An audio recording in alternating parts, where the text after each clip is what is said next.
আর কৃষ্ণকালী মন্দিরে কি এমন ঘটনা ঘটে গেল যে মাকে কাঁঠালডাঙায় যেতে হলো? কি আশ্চর্যজনক অলৌকিক ঘটনা সেদিন ঘটেছিল। Welcome to our channel Suman Sunanda vlogs. সেই অলৌকিক ঘটনাটা আজ আমি তুলে ধরব এই ভিডিওর মাধ্যমে। যেদিন কৃষ্ণকালী মা বেলেরার মন্দির ছেড়ে চলে গেল কাঁঠালডাঙায়, গুসকরার কাঁঠালডাঙায়। এই কাঁঠালডাঙা কিভাবে যাবেন গুসকরায়, সেই নিয়ে আমি 2-3টে ভিডিও অলরেডি বানিয়ে দিয়েছি। যারা দেখেননি তারা অবশ্যই দেখে নেবেন, ঠিক আছে? তাহলে আপনাদের যাওয়া, সেই মন্দিরটাতে যাওয়া খুব সুবিধা হয়ে যাবে। কি করে যাবেন, ঠিক আছে, কবে কবে খোলা থাকছে, মা ত্রিশূল ছোঁয়াবে কিনা, সব কিন্তু জানতে পারবেন। তবে আজকে যে রহস্যটা বলবো সেটা শুনে আপনারা অবশ্যই অনেকেই কিন্তু রোমাঞ্চিত হয়ে যাবেন, চমকে যাবেন। কি ঘটনা সেদিন ঘটেছিল?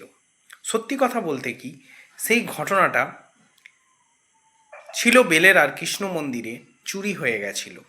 আপনারা দেখেছেন, এর আগে আমি ভিডিওটা বানিয়ে দিয়েছি যে বেলেরার কৃষ্ণ কালী মন্দিরে কিন্তু চুরি হয়ে গেছিল। তার ফলেই কিন্তু সেখান থেকে চলে গেল, এরকম কিন্তু নয়। মায়ের যে অলৌকিক লীলা সেটা কিন্তু আপনারা অনেকেই কিন্তু অনুভব করেছেন।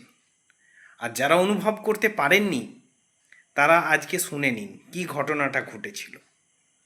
শুনলে আপনারাও কিন্তু, সত্যি কথা বলছি, মানে চমকে যাবেন, এমন একটা ঘটনা ঘটে গেছিল। সেদিন ছিল জানুয়ারি মাস। কৃষ্ণকালী মায়ের মন্দির, সেখানে ঝামেলার কারণে চলে যেতে হয়েছিল। তার আগে আপনারা জানেন, যারা জানেন না তারা জেনে নিন যে কৃষ্ণকালী মায়ের মন্দির কিন্তু প্রথমে ইসলাবাদের কিরণ সংঘ ক্লাবের মায়ের বাড়ির কাছাকাছি ছিল, মানে যেখানে মঙ্গলা মা থাকে সেই বাড়িটাতেই ছিল। সেইখানে অনেক ঝামেলা হয়েছিল, পুলিশ এসেছিল, অনেক মানে যা তা অবস্থা হয়েছিল। তারপরে কিন্তু মা কিছুদিন পরে মায়ের মন্দিরটাকে শিফট করেছিল হ্যাচারি রোড, এই নীলপুরের পাশেই, মানে যে কিরণ সংঘর পাশেই একটু দূরেই হ্যাচারি রোডে করেছিল।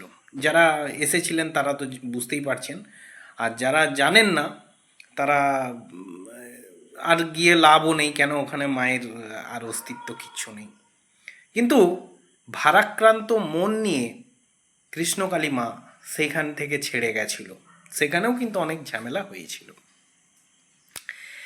বেলেরাতে, এবং সবাই জানতে পেরেছিল যে বেলেরাতেই নাকি কৃষ্ণকালী মায়ের মন্দিরটা হবে।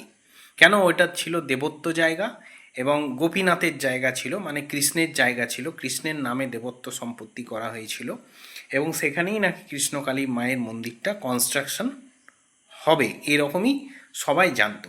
কিন্তু যে আশ্চর্যজনক ঘটনাটা ঘটল, সেই ঘটনার ফলেই কিন্তু আজকে মা কোথায় থেকে কোথায় চলে গেল। এটাই কিন্তু মায়ের লীলা। মা বুঝেছিল যে যদি আমি বেলেরাতে থাকি তাহলেও কিন্তু ঝামেলা হবে, আর ঝামেলা হলে কিন্তু আমি ভক্তদেরকে সেইভাবে নিরাপদে দর্শন দিতে পারবো না। সেই জন্যই কিন্তু কৃষ্ণকালী মায়ের মন্দিরটা কাঁঠালডাঙায় হলো, মানে গুসকরার কাছে যে কাঁঠালডাঙা সেটাতে হয়েছিল। আর বিষয় হচ্ছে, এই যে কৃষ্ণকালী মায়ের মন্দিরটা আপনারা বাসে বা ট্রেনে গেলে, ঠিক আছে, ট্রেনে গেলে তো গুসকরা রেল স্টেশনে নামবেন, ঠিক আছে, আর যদি আপনারা বাসে যান তাহলে কিন্তু ঝর্ণা স্টপেজে নামলে কিন্তু আপনাদের সুবিধা হবে। অনেকে শিবদাস স্টপেজে নামলেও যেতে পারবেন, কোনো অসুবিধা নেই, টোটো কিন্তু ওখান থেকে পেয়ে যাবেন অ্যাভেলেবেল।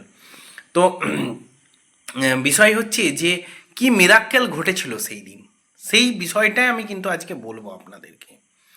দেখুন, মায়ের লীলা সে কিন্তু সাধক না হলে ধরতে পারবে না।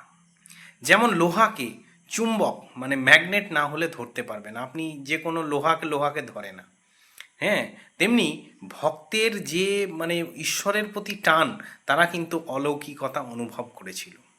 সবাই ভেবে নিয়েছিল যারা দুষ্ট লোক যে কৃষ্ণকালী মায়ের এই ব্যবসাটা হয়তো বন্ধ হয়ে যাবে, এটা একটা ব্যবসা। দেখুন, মন্দিরে মন্দিরে এখন হয়তো টাকার জন্য অনেক পুরোহিতরা পয়সা চায়, ঠিক কী কথা, কিন্তু আপনারা টাকার চোখে যাবেন না, আপনারা ভগবানের দর্শনের উদ্দেশ্যে যান। ঠিক আছে, ভগবান কিন্তু চিরসত্য, ভগবান কিন্তু আজকে যেমন আছে, আগামী 50 বছর পরে মানুষ থাক আর না থাক, 500 বছর পরে মানুষ থাক আর না থাক, ভগবানের অস্তিত্ব কিন্তু মানে আজ থেকে 5000 বছর আগেও ছিল এবং 5000 বছর পরেও কিন্তু থাকবে। এটা কিন্তু আপনাকে মানতেই হবে।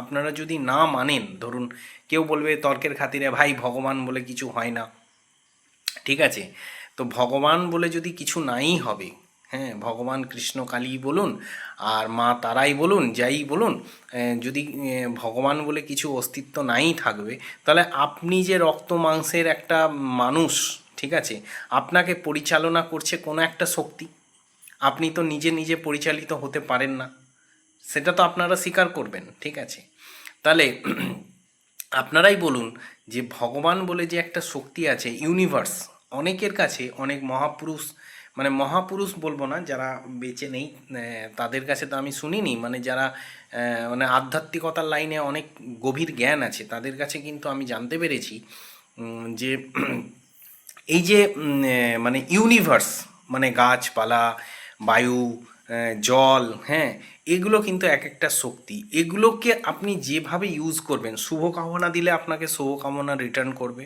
আপনি যদি মানে কি বলবো, নেগেটিভ এনার্জি প্রডিউস করেন মন থেকে এবং প্রকৃতির মধ্যে ছড়িয়ে দেন, তাহলে কিন্তু আপনার নেগেটিভ হবে। সবাই কিন্তু যারা পজিটিভ ছিল তারা কিন্তু জানতো যে যেখানেই থেকেই হোক, যেভাবেই হোক, একদিন কৃষ্ণকালী মায়ের মন্দিরটা হবে। ঠিক আছে, দেখুন পজিটিভ এনার্জি কিন্তু পজিটিভভাবে ফল দিয়েছে, মায়ের মন্দিরটা আলটিমেটলি কিন্তু হয়ে গেল। মানে এখন ইনকমপ্লিট আছে, আগামী দিনে কমপ্লিট হবে।